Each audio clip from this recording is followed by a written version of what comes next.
지금 세계는 11월 5일 미국 대통령 선거 때 누가 당선되느냐에 초미의 관심을 가지고 있습니다. 민주당의 카멀라 해리스와 공화당의 도널드 트럼프가 치열한 선거 운동을 하고 있습니다. 이 두 사람의 출신 가문은 매우 상이합니다. 먼저 트럼프는 부동산 재벌 가문 출신이죠. 제가 조사해 보니까요, 할아버지는 독일에서 온 이민자이셨고요. 또 이 가문은 1930년대에 이미 뉴욕에서 주택 사업 등을 통해 큰 돈을 번 가문이었습니다. 그런데 1차 세계대전 당시 독일 반대 운동이 일어나자 이 할아버지는 본인은 독일에서 온 것이 아니라 스웨덴에서 왔다고 그렇게 한동안 살았고, 최근까지도 이 가문은 스웨덴 이민자 가문으로 알려지게 됐었죠. 반대로 카멀라 해리스는 중산층 출신이라고 스스로 많이 강조합니다. 어머니는 인도 타밀족이고 아버지는 자메이카 분입니다. 어머니는 유방암 전문 과학자였고 아버지는 스탠퍼드 대학교의 경제학과 명예교수였죠. 해리스의 부모는 해리스가 7살 때 이혼을 했습니다. 자, 이런 가문들이 있는데 만약 여러분들이 미국 사람이라면 누구를 선출하시겠습니까? 제가 왜 이 말씀을 드리냐면, 우리 모두는 부모님의 성품과 재능을 물려받았기 때문입니다. 여러분이 선택하든 선택하지 않든 우리는 많은 영향을 받게 되어 있습니다. 부모님의 어떤 교육열이나 부모님의 가치관이 지금 우리를 그렇게 형성하고 있죠. 또한 선대의 좋은 습관, 반대로 선대의 나쁜 습관도 우리의 삶에 그대로 재현되기도 합니다. 그래서 많은 이들이, 여러분 한 번쯤 이런 생각했었죠. 내가 좋은 가문에 태어났으면, 우리 부모님이 좀 기도 많이 하는 가문에 태어났으면, 좀 나를 좀 더 잘 교육 좀 시켜주시지, 이런 후회들을 안 하신 분은 아무도 없을 것 같습니다. 젊은 청년일수록 이른바 흙수저, 금수저 이런 계급론을 따지며 좌절도 하고 또 분노도 하기도 하죠. 하지만 만약 예수 그리스도를 모신 성도라면 그들도 혈통이나 아니면 부모에 의해 지배를 받을까요? 우리가 내일부터 읽게 될 마태복음은 예수님의 족보로 시작됩니다. 마태복음 1장 1절을 다 같이 다시 한번 읽어볼까요? 시작. 아브라함과 다윗의 자손 예수 그리스도의 계보라. 한글에는 아브라함이 먼저 나오지만 원래 원문에 보게 되면 다윗의 자손이 먼저 나옵니다. 그러니까 마태는 예수님을 다윗의 자손입니다 라고 먼저 소개하고 싶었고, 그러나 그 다윗의 자손 예수님은 아브라함의 자손입니다 라고 강조하고 있죠. 다윗의 자손이란 다윗의 언약 속에 약속된 그 자손을 뜻합니다. 하나님은 다윗의 자손이 하나님 나라의 영원한 왕이 될 것이라고 약속하셨죠. 또한 그 왕은 아브라함의 자손이기도 하는데요, 바로 아브라함의 언약 속에 하나님은 약속하시기를 내가 너의 후손을 열방의 복으로 삼겠다라고 약속하셨습니다. 결국 예수님이 다윗의 자손이면서 아브라함의 자손으로 오셨다는 것, 이것이 전체 구약을 한 문장으로 요약을 했고요, 이렇게 풀었을 수가 있습니다. 예수님은 하나님 나라의 왕이시면서 열방의 복이 되십니다. 자, 이 마태복음의 중심 메시지 같이 읽어볼까요? 예수님 시작. 예수님이 하나님 나라의 왕이며 열방의 복이 되심. 그래서 이 중심 메시지가 마태복음 마지막 장 절에 보면 이렇게 천명이 되죠.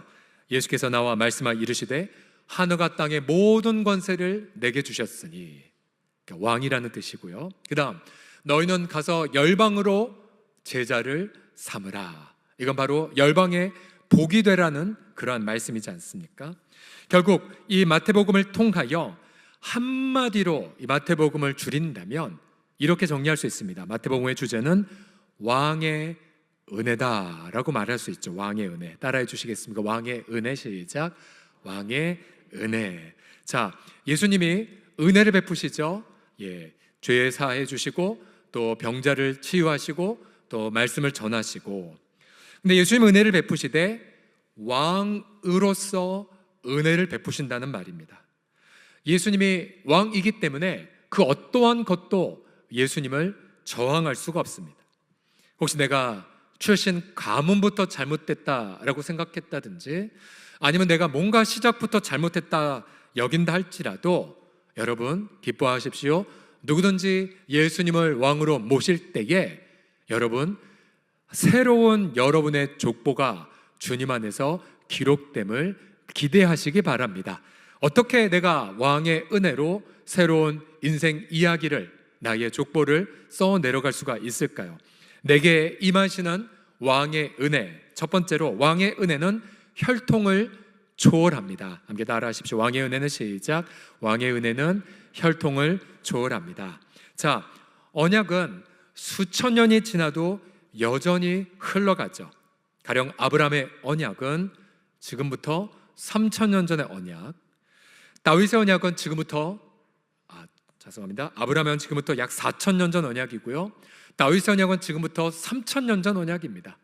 그러나 하나님은 세대가 지나도 언약을 잊지 아니하시고, 예를 들어서 아브라함의 언약에 따라 그 아들을 축복하시사 야곱의 때에는 대가문을 이루게 하셨지요.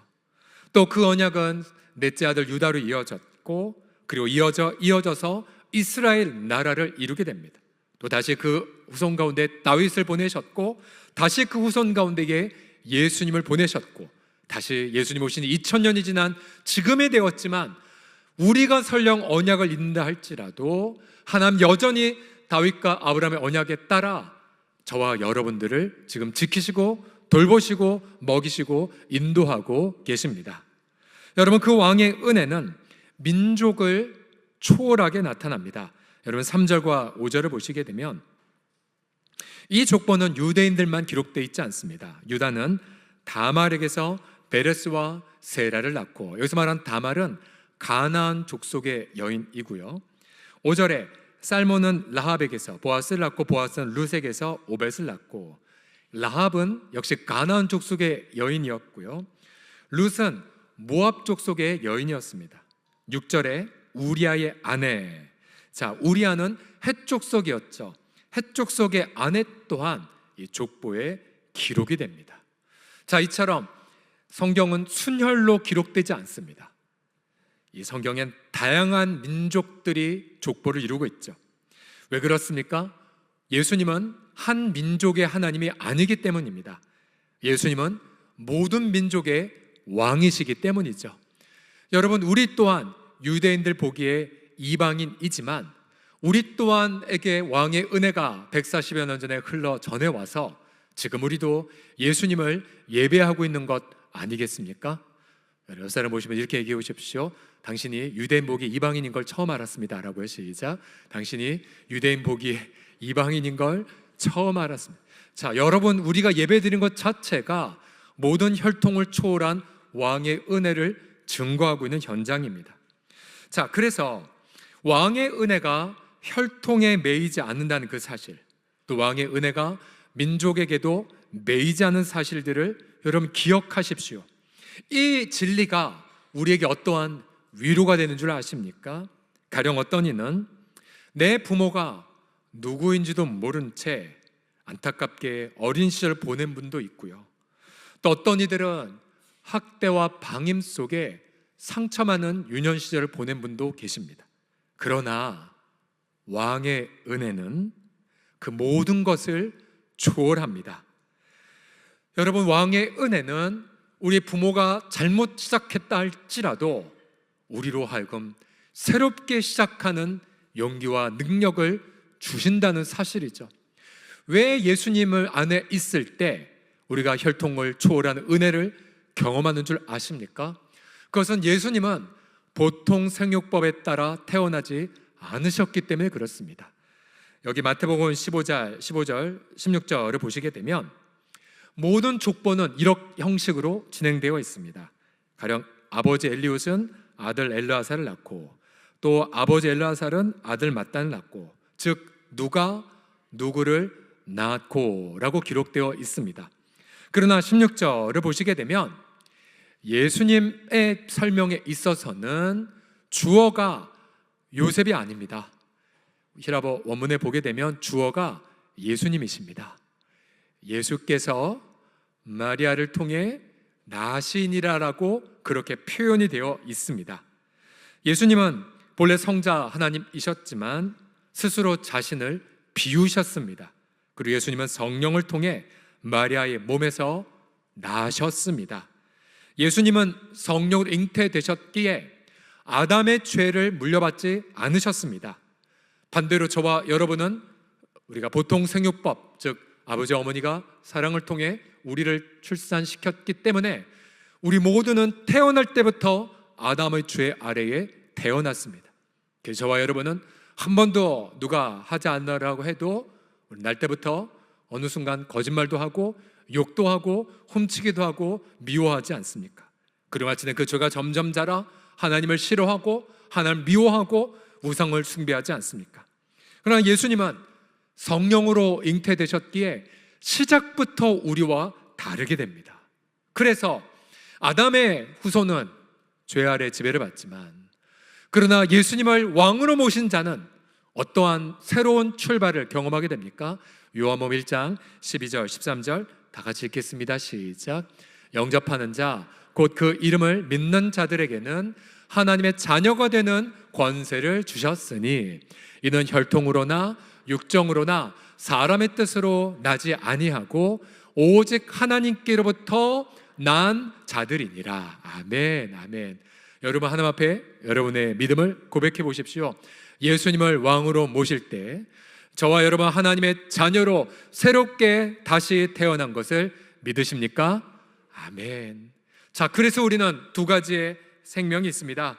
하나는 부모님에게서 받은 것이 있고, 그러나 우리 속엔 날마다 왕의 예수님을 통하여 날마다 하나님을 아버지로 모신 하늘의 영향력을 받고 삽니다. 자, 저희 가문에도 보면 선한 분도 계시고 우상 숭배한 분도 계시고요, 좋은 분도 계시고 그렇지 않은 분도 계십니다. 여러분 아시다시피 서희 장군이 저의 할아버지 뻘 되십니다. 직계는 아니고요, 올라갔다가 내려오면 서희 장군을 만납니다. 말로 우리나라 국토를 회복시킨 분. 그래서 제가 설교자가 됐다라고 저는 주관적으로 생각하고 있습니다. 하지만 저희 가문에 보면 그렇지 않은 분도 많습니다. 술 많이 드신 분들, 또 할머니를 버린 분들, 이런 분들, 여러분의 족보에도 그런 분들 많으실 것입니다. 하지만 1989년 예수님을 나의 왕으로 영접한 그날, 저는 서씨 혈통에서 매이지 않게 되었습니다. 왜냐하면 저는 하나님의 자녀로 다시 태어났기 때문이죠. 물론 여전히 죄성이 가득한 자이지만 저는 하나님의 자녀가 된 것을 기뻐합니다. 부모에게 여러 영향을 받았지만 하나님의 자녀로서 날마다 예수님을 통해 생명과 선함과 지혜를 날마다 공급을 받습니다. 바로 왕의 은혜가 혈통을 초월하기 때문에, 그래서 여러분 이 시간 내가 비록 예수 믿는 일대이다, 혹은 우리 부모가 너무나 자랑스럽지 못하다 할지라도 여러분 이제 예수님 안에서 우리의 아버지는 하나님이시고 우리는 하나님의 자녀의 정체성으로서 여러분 건강한 자부심을 갖고 기쁨으로 살아가시기를 간절히 축복합니다. 그래서 그러한 자녀들이 모인 이 교회 공동체는 여러분 교회 생활을 위해, 행복한 교회 생활을 하려면요, 여러분 교회에서 새로운 가족 관계를 만드십시오. 사랑방은 그러한 하나님의 자녀들이 모인 새로운 가족 공동체입니다. 여러분 교회에 모여서 고향, 혈연, 지연 별로 그렇게 묻지 마시고요, 오히려 언제 예수님을 영접하셨고 또 성경 통독을 통해 어떠한 은혜를 받으셨는지를 여러분 주로 나누십시오. 또 우리 젊은 3040 세대를 보면 네 집 아들이야, 네 집 딸이야 그렇게 묻지 마시고, 여러분 그거 아세요? 오래된 교회일수록 젊은이들이 계속 있으려면 부모의 관점으로 보지 마시고요, 그냥 장성에서 장가가고 시집 갔으면 그냥 그 자체로만 인정하시면 됩니다. 더 이상 혈연을 묻지 마시고, 그래서 그러한 은혜들을 나누고, 또 한 걸음 더 나아가 우리 교회에 있는 많은 시니어 부모님들, 어르신들을 새로운 자신의 영적 부모로, 또 자신의 영적 형님으로, 또 영적 삼촌으로, 영적인 이모로 여러분 그렇게 삼으십시오. 만약 내가 세교를 기준으로 했을 때 나를 위해 기도해주는 장로님이나 권사님이나 또 시니어 우리 장로님이나 시니어 권사님들이 함께 계시다면 여러분 그건 얼마나 든든한지 모릅니다.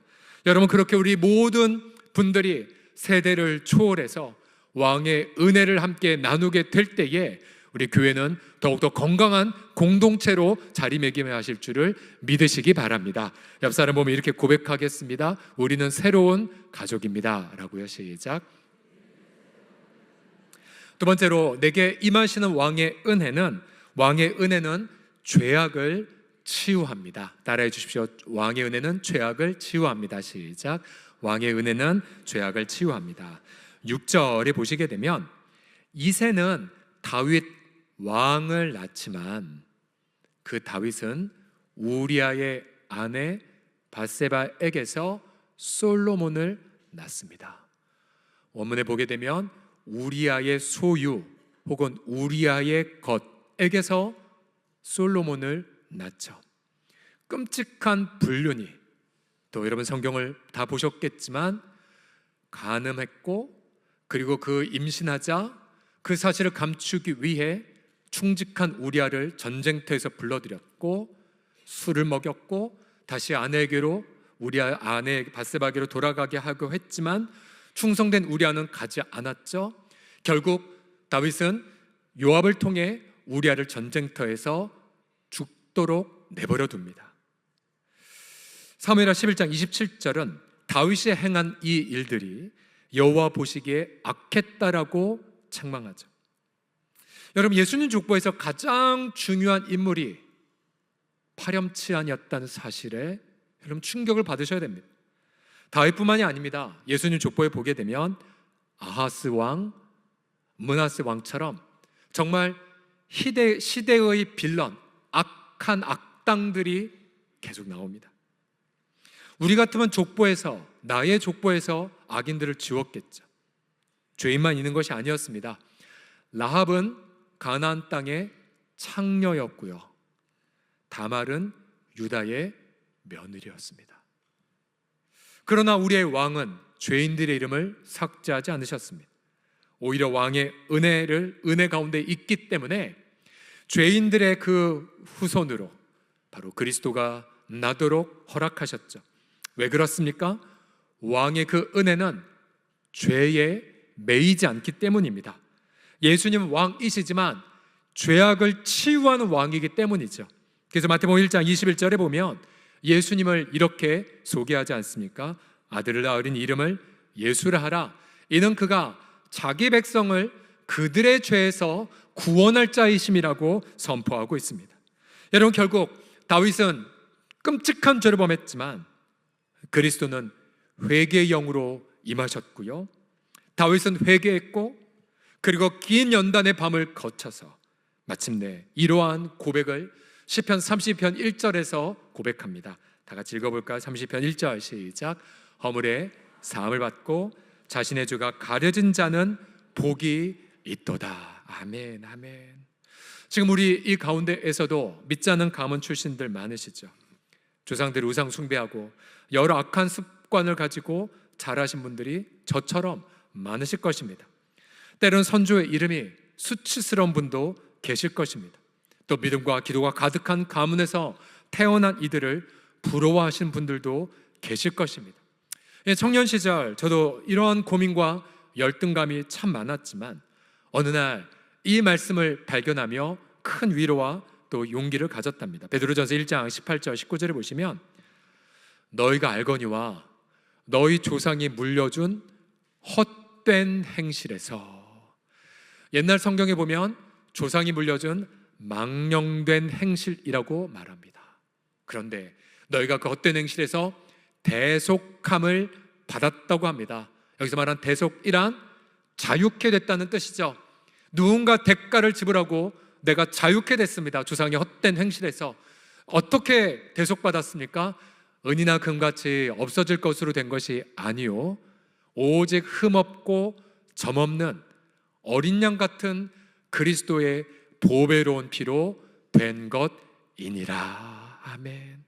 전 이 말씀 읽고 얼마나 큰 위로를 받았는지 모릅니다. 즉 비록 우리의 시작이 좋지 않다 할지라도 우리는 모두 다 예수 그리스도의 피로 대속을 받았습니다. 아무리 죄악의 파고가 높다 할지라도 왕의 은혜를 이길 수 없음을 확신합니다. 죄가 가득한 곳에 오히려 은혜가 넘침을 믿으시기 바랍니다. 왕의 은혜는 모든 죄를 치유하기 때문이죠. 우리가 이번 주 수요일 날 미국 11번째의 발자국에 13명이 출발합니다. 어제도 하루 온종일 굉장히 많은 짐을 준비했습니다.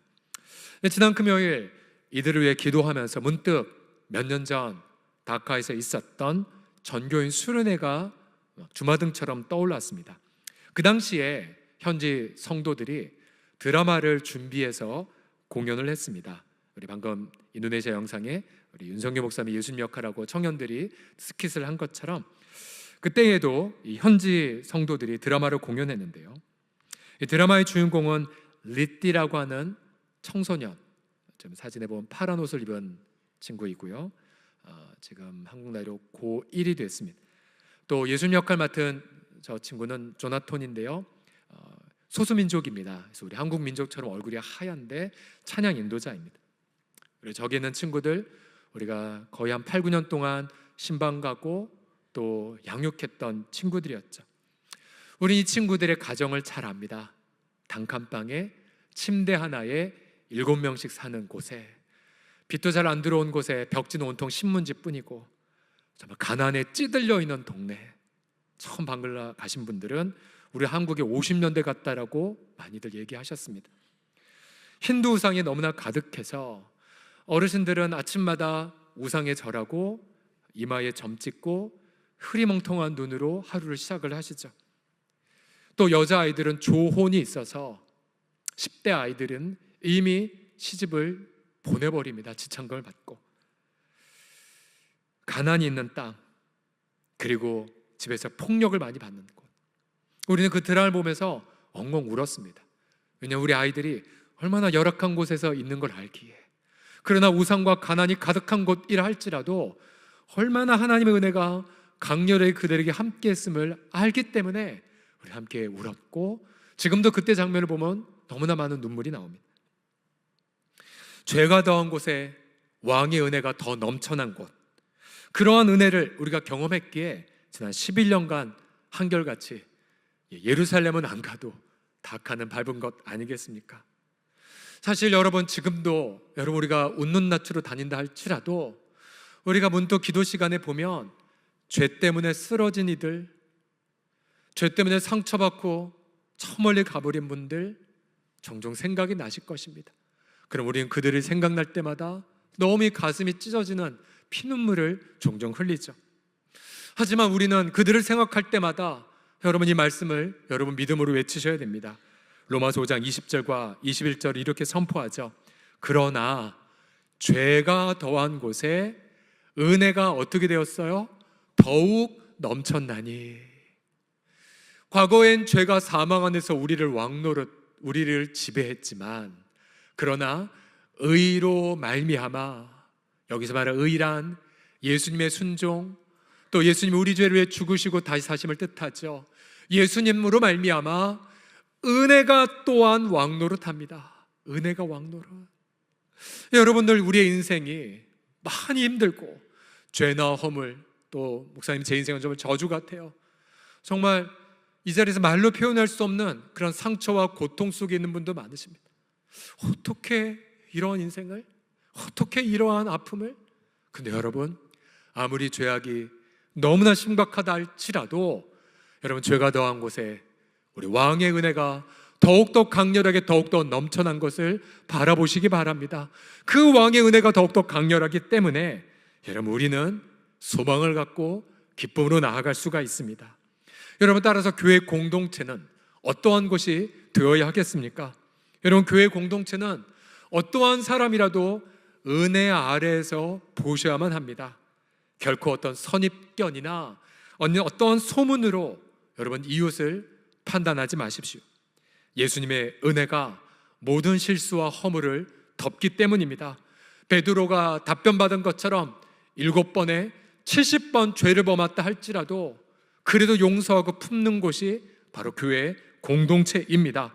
그래서 여러분, 어떠한 분들도 품어주시고요, 어떠한 분들도 축복해 주시고, 그래서 죄가 더한 곳에 왕의 은혜가 넘쳐남을 바라보시면서 정말 세상에서 찾아볼 수 없는 그런 귀한 공동체를 우리 함께 더욱더 만들어 가시기를 예수님의 이름으로 축복합니다. 마지막으로 내게 임하시는 왕의 은혜는 비전을 회복합니다. 왕의 은혜는 모든 좌절된 꿈을 치유하죠. 17절에 보시게 되면, 그런즉 모든 대수가 아브라함부터 다윗까지 14대요, 다윗부터 바벨론을 사로잡혀 갈 때까지 14대요, 바벨론을 사로잡혀 간 후부터 그리스도까지 14대더라. 아니, 왜 14대로 맞췄을까요? 사실 동일한 족보인 누가복음에 보게 되면 훨씬 더 많습니다. 왜냐하면 누가복음은 관점이 다르기 때문이죠. 근데 왜 마태복음은 왕의 족보를 14로 표현했을까요? 자, 게마트리아라고 해서요, 이 알파벳 하나의 숫자를 부여하고 그 다음에 숫자를 다 더하는 것인데요, 가령 다윗은요 히브리 알파벳으로 3글자인데 저 각각의 알파벳 붙여진 고유의 숫자를 계산해 보십시오. 4 더하기 6 더하기 4는, 답이 있는데도 모르십니까? 4 더하기 6 더하기 4는 14예요. 14. 그래서 14대입니다. 이게 무슨 말이냐면요, 의도적으로 아브라함, 다윗, 바벨론 포로, 그리스도까지 14, 즉 다윗의 이름으로 족보를 3번 포장한 셈이 되어서 누구든지 족보를 볼 때마다 이건 왕의 족보다라고 하기 위한 장치였습니다. 누가복음은 전혀 다른 족보의 관점을 가지고 있죠. 즉 왕의 은혜가 역사 전체에 가득하다는 메시지입니다. 근데 이 족보에서 가장 많이 나온 단어가 바벨론 포로입니다. 방금 읽은 9절에도 2번이 나왔고요, 11절 12절도 보시면 바벨론으로 사로잡혀 갈 때 요시아는 여고냐와 그 형제들을 낳았고, 바벨론으로 사로잡혀 간 후에 여고냐는 스알델을 낳고, 스알델은 스룹바벨을 낳고. 사실 역사는 요시아 왕은 바벨론 포로 이전에 소천하셨습니다. 그런데 요시아의 자녀들은 모두가 3차에 걸쳐 바벨론의 포로로 다 끌려가 버립니다.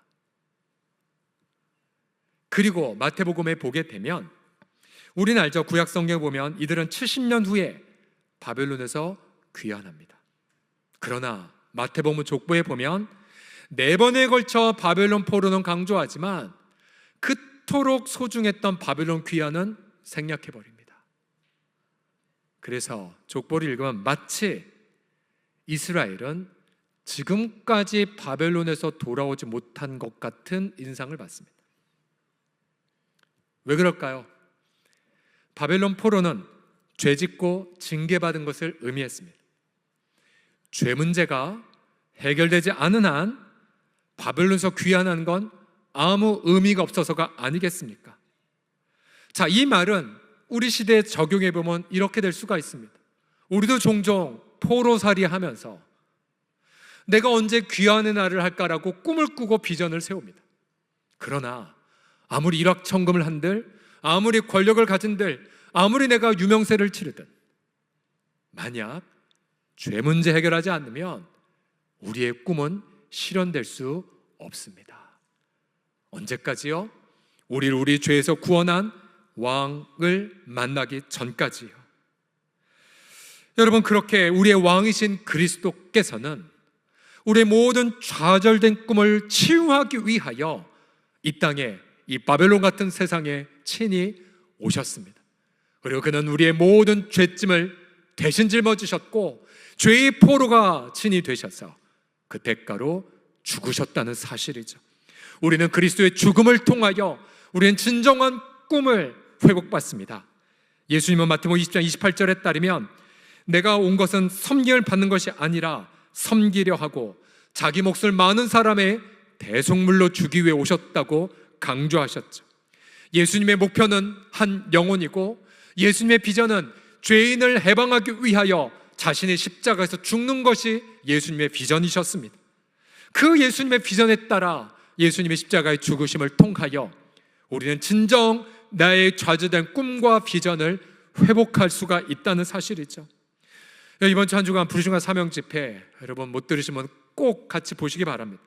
마태복음 13장 45, 46절에서 강사 목사님이 이렇게 말씀하셨습니다.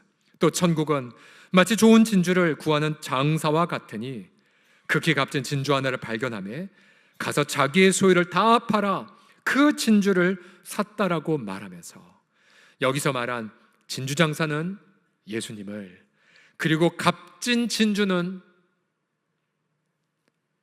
우리라고 설명해 주셨고, 그래서 우리를 영원한 보물로 보신 예수께서 자신의 영원한 생명을 바치시고 우리를 사셨다고 이야기하셨습니다.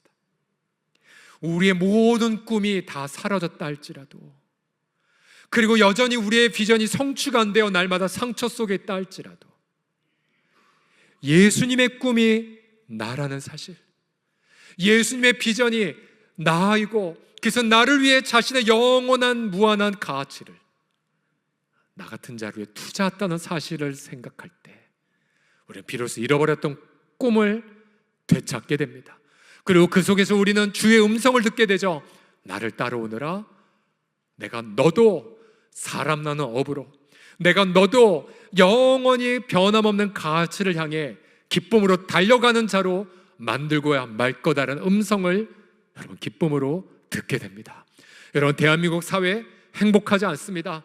저마다 혈연, 지연, 그리고 재정, 돈, 그런 모든 것 때문에 고통 어린 이때에 여러분, 예수님이 진정한 왕으로 오셔서 그 왕의 은혜가 혈연과 혈통을 초월하고 모든 죄악을 치유하고 그리고 좌절된 꿈을 치유한다는 그 사실을 전해 주십시오.